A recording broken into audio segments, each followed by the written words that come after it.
غامدی۔ السلام علیکم ناظرین، پروگرام غامدی میں آپ کا میزبان آصف افتخار آپ کو خوش آمدید کہتا ہے۔ پچھلے پروگرام میں ہم آخرت کے موضوع پر گفتگو کر رہے تھے۔ اس پروگرام میں بھی غامدی صاحب کے ساتھ شریک گفتگو ہیں پروفیسر محمد اظہر صاحب جو اسلامیہ کالج میں انگریزی کے استاد ہیں۔ ہمارے ساتھ پھر موجود ہیں مولانا خورشید گنگوہی صاحب جو ایک معروف عالم دین ہیں۔ غامدی صاحب، پچھلے پروگرام میں آپ نے آخرت کے وجود کے حوالے سے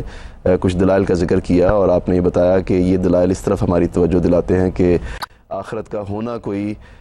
غیر منطقی چیز نہیں ہے، بلکہ یہ منطقی تقاضا ہے کہ ایسا تصور ہو اور یہ تصور حقیقت کے طور پر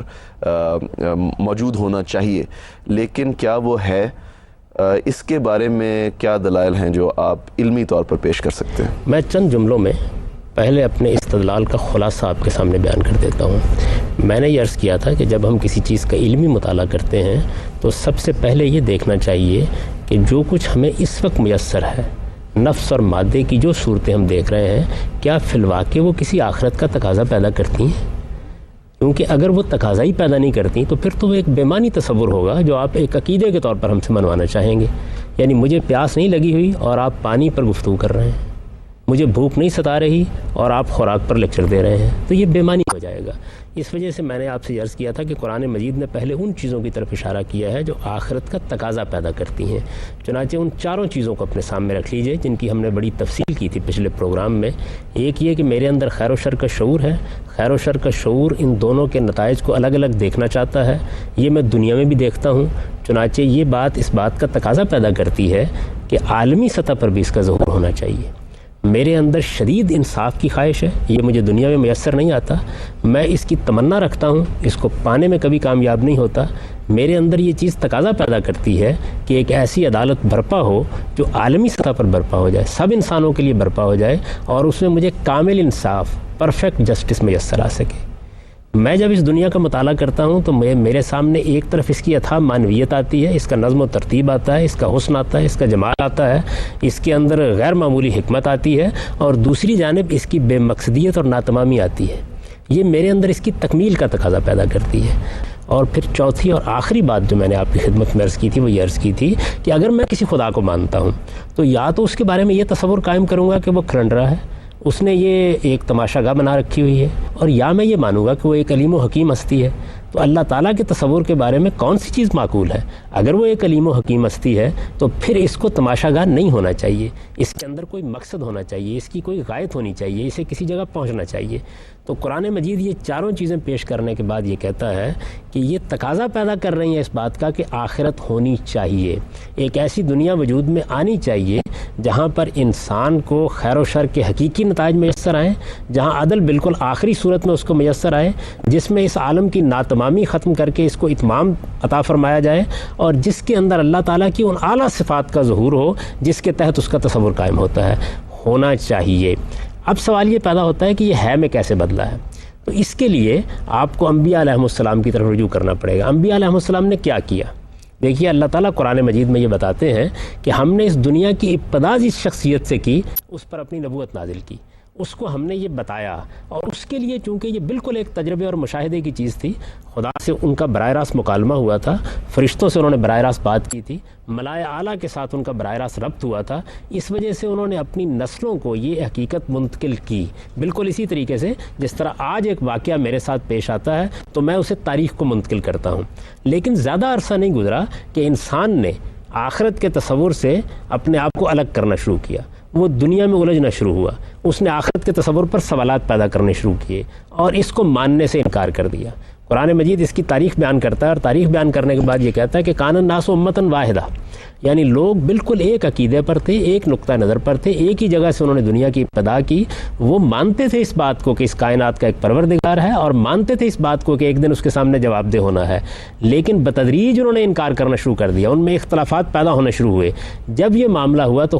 قرآن مجید یہ بتاتا ہے کہ پھر نبیوں کا سلسلہ شروع کیا گیا۔ نبیوں کا سلسلہ شروع کر کے پہلے تو انسان کو توجہ دلائی گئی، جب وہ توجہ دلانے کے بعد، عقلی دلائل کے بعد، اور یہ جو میں نے امکانات آپ کے سامنے بیان کیے ہیں اور جو شواہد آپ کے سامنے رکھے ہیں، ماننے کے لیے تیار نہیں ہوا۔ اور اس نے یہ کہا کہ یہی دنیا ہے جس کے اندر میں جیتا ہوں، مرتا ہوں اور یہی مٹی میں مل جاتا ہوں۔ جب اس عقلی بات کو ماننے کے لیے تیار نہیں ہوا تو پھر جس طرح ایک سائنسدان ایک مفروضہ پیش کرتا ہے، پھر اس مفروضے پر عقلی استدلال کرتا ہے، شواہد پیش کرتا ہے، آپ ماننے کے لیے تیار نہیں ہوتے تو وہ ایک لیبارٹری کے اندر اس کا ایک چھوٹے پیمانے پر ٹیسٹ کر کے آپ کو دکھا دیتا ہے۔ اس کے بعد گویا وہ چیز تجرباتی شہادت کے درجے تک پہنچ جاتی ہے۔ اللہ تعالیٰ نے بھی بالکل یہی کیا۔ انہوں نے کیا کیا؟ یہ واقعہ نوح علیہ السلام کے ساتھ پہلی مرتبہ پیش آیا۔ جی غامدی صاحب، یہ ایک اہم نقطہ ہے۔ ناظرین ہمارے ساتھ رہیے، اس کی تفصیل کے لیے واپس آتے ہیں اس وقفے کے بعد۔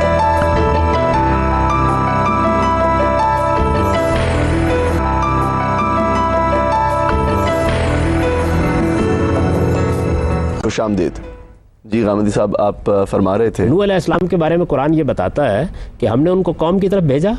اور ان کو کہا کہ اپنی قوم کو دعوت دو، دلائل کے ساتھ اپنی بات پیش کرو، ہر سوال کا جواب دو، لیکن ان کو یہ بتا دو کہ میں کوئی سائل کی درخواست لے کر نہیں آیا، میں وہ قیامت جو قیامت میں برپا ہونی ہے چھوٹے پیمانے پر یہاں برپا کروں گا۔ اگر تم ان اخلاقی ہدایات کو مانو گے جو میں تمہیں دے رہا ہوں تو نجات پاؤ گے، اور اگر نہیں مانو گے تو میرے سامنے تمہارے اوپر خدا کا عذاب نازل ہو جائے گا، وہی عذاب جس کی آخرت میں خبر دی جاتی ہے۔ چنانچہ وہ عظیم واقعہ ہوا جس کو آپ طوفان نوح سے تعبیر کرتے ہیں، یعنی وہ وقت آ گیا کہ وہ کشتی بنا رہے تھے اور یہ کہہ رہے تھے کہ اخلاقی قانون روب عمل ہونے والا ہے، جس کو اس میں سوار ہونا ہے وہ سوار ہو جائے، نجات صرف ان کے لیے ہے جو میری دعوت کو قبول کریں گے۔ جو لوگ سوار ہو گئے وہ سوار ہو گئے۔ اس کے بعد قرآن مجید یہ بتاتا ہے کہ ہم نے زمین کو حکم دیا کہ اپنا سارا پانی اگل دے، اور آسمان کو حکم دیا کہ اپنا سارا پانی برسا دے، اور پانی ایک خاص جگہ پر آ کر رک گیا، اور نوح کا بیٹا بھی اپنے آپ کو بچا نہیں سکا۔ وہ جزا و سزا جو قیامت میں برپا ہونی ہے چھوٹے پیمانے پر ہم نے اس قوم کے لیے برپا کر دی۔ قرآن مجید اس کی تاریخ سناتا ہے کہ یہ کم و بیش 313 مرتبہ دنیا کے اندر برپا ہوئی، پے در پے مختلف اقوام میں اس کو برپا کیا گیا۔ آخری مرتبہ یہ محمد الرسول اللہ صلی اللہ علیہ وسلم کے ذریعے سے برپا کی گئی، اور چونکہ معلوم تاریخ میں برپا ہو گئی، نوح علیہ السلام کا واقعہ، موسیٰ علیہ السلام کا واقعہ، شعیب کا واقعہ، قوم لوط کا واقعہ تاریخ سے پہلے کی چیزیں ہیں، یہ آپ کو مذہبی صحائف سے معلوم ہوتے ہیں، اس وجہ سے اس کے بارے میں آپ تردد میں مبتلا ہو سکتے تھے۔ آخری مرتبہ یہ محمد الرسول اللہ صلی اللہ علیہ وسلم کے ذریعے سے برپا ہوئی، اور چونکہ معلوم تاریخ میں برپا ہوئی اس وجہ سے نبوت کا بھی خاتمہ کر دیا گیا۔ یہ خدا کی طرف سے آخری اتمام حجت تھا، اس کے ذریعے سے وہ قیامت جو برپا ہونی ہے اس کو اس معلوم تاریخ کے اندر برپا کر کے دکھایا گیا۔ دیکھیے کیسے برپا ہوئی۔ ایک شخص کی بعثت ہوئی، وہ ایک یتیم کی حیثیت سے دنیا میں آیا،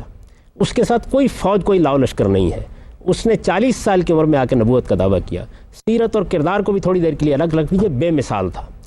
قرآن مجید جیسی کتاب اس کے اوپر نازل ہوئی جو اپنی ذات میں ایک معجزہ تھی، اس کو بھی تھوڑی دیر کے لیے الگ رکھ لیں، لیکن اس نے بات کیا کیا کہ اس نے آ کر یہ کہا کہ دیکھو میں اللہ کے پیغمبر کی حیثیت سے آیا ہوں، میں رسالت کے منصب پر فائز ہوں، اس سرزمین عرب میں تم کو قیامت کی منادی کر رہا ہوں، اس میں بالکل وہی کچھ ہوگا جو قوم نوح کے ساتھ ہوا تھا، تم مجھ پر ایمان لاؤ گے، میری اخلاقی اقدار کی دعوت کو قبول کرو گے، سرفرازی پاؤ گے، دنیا کی حکومت تم کو منتقل ہو جائے گی، اور اگر تم نے اس کا انکار کر دیا تو اس زمین کے اوپر خدا کا عذاب تمہارے اوپر آ جائے گا۔ اور آپ یہ دیکھیے کہ اس کے بعد کیا ہوا، یعنی وہ ایک آواز، ایک تنہا آواز، جس کے ساتھ کوئی لاؤ لشکر نہیں ہے، جس کے ساتھ کوئی سلطنت نہیں ہے، جو کسی بادشاہ کے گھر میں پیدا نہیں ہوا، وہ ایک آواز ہے، وہ اس طریقے سے دنیا کے سامنے رکھے گی۔ قرآن مجید کو کبھی آپ پڑھیے کہ وہ کیسے اس کی تاریخ بیان کرتا ہے، وہ پورا کا پورا اصل میں اسی جزا و سزا کی داستان ہے۔ وہ بیان کرتا ہے کہ اس شان کے ساتھ یہ بات کہی گئی، اور جب کوئی تصور نہیں کر سکتا تھا یہ بات پوری ہو جائے گی، اس شان کے ساتھ کہی گئی کہ هو الذی ارسل رسولہ بالہدی والدین الحق لیظہرہ علی الدین کلہ ولو کرہ المشرکون۔ یہ خدا کا پیغمبر ہے، اس کو ہم نے کتاب دی ہے، اس کو ہم نے ہدایت دی ہے، اس کو ہم نے دین حق دیا ہے، اس کو ہم نے اس لیے بھیجا ہے کہ اس سرزمین عرب کے تمام ادیان پر اس کا غلبہ قائم ہو جائے گا، اور ان مشرکوں کی خواہش کے باوجود قائم ہو جائے گا۔ پھر دیکھیں کہ کس شان کے ساتھ وہ یہ کہتا ہے، یعنی ایک وقت آتا ہے کہ جس وقت پوری قوم نکال دیتی ہے، اس وقت جب وہ نکال رہے ہیں اس موقع کے اوپر آپ ذرا دیکھیے قرآن اعلان کرتا ہے اِنَّا أَعْطَيْنَاكَ الْكَوْثَرَ فَصَلِّ